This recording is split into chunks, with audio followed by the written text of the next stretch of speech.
48 घंटे में ही टूटा सीज फायर।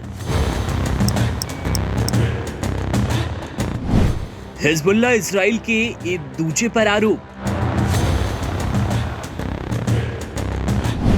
फिर शुरू हो गई तबाही की जंग। इजराइल और हिजबुल्लाह के बीच सीज फायर को लेकर ताजा विवाद ने मध्य पूर्व की सुरक्षा स्थिति को और भी ज्यादा तनावपूर्ण बना दिया। हाल ही में इजराइल ने हिजबुल्लाह पर आरोप लगाया कि उसने सीज फायर तोड़ा है और इजरायली सैनिकों पर हमला किया। इसके जवाब में हिजबुल्लाह ने अपनी कार्रवाई को जायज ठहराया और कहा कि वे इजराइल के खिलाफ अपने संघर्ष को जारी रखेगा।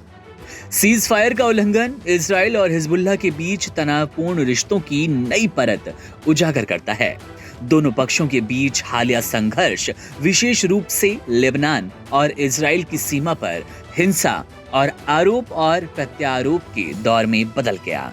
हिजबुल्लाह ने इजराइल द्वारा शुरू किए गए किसी भी हमले का जवाब देने की बात कही। वहीं इजराइल ने हिजबुल्लाह को जिम्मेदार ठहराया। हिजबुल्लाह ने अपनी प्रतिक्रिया में कहा कि वे किसी भी स्थिति में इजराइल के खिलाफ संघर्ष से पीछे नहीं हटेगा। संगठन ने कहा कि हमारी उंगलियां ट्रिगर पर है। ये दर्शाता है कि वे अपने खिलाफ किसी भी सैन्य कार्रवाई का जवाब देने के लिए पूरी तरह तैयार हैं। इस तरह से हिजबुल्लाह लगातार इस बात की तस्दीक करता नजर आता है कि वे इजराइल से डरने वाला नहीं है, किसी भी तौर पर किसी भी कीमत पर पीछे नहीं हटेगा।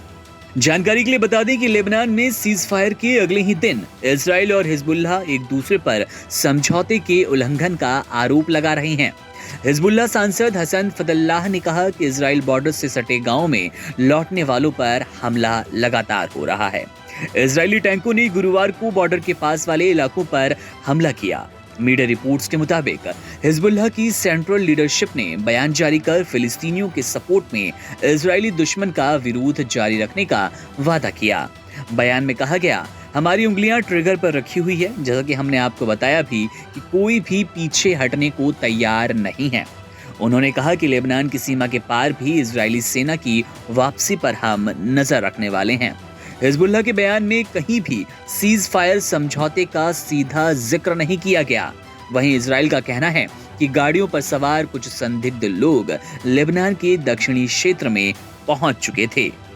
तो इस तरह से जिस सीज फायर को अभी 48 घंटे भी नहीं बीते थे, वो टूटती सी नजर आ रही है। जिस तबाही की जंग पर मिट्टी पड़ती नजर आ रही थी, वो लगता है एक बार फिर शुरू होने वाली है, क्योंकि इस जंग में जहां इजराइल ने अपनी आक्रामकता को अंजाम देना शुरू किया था, वहीं पर हिजबुल्लाह भी अब बराबरी का सामना करने का पूरा मन बना चुका है।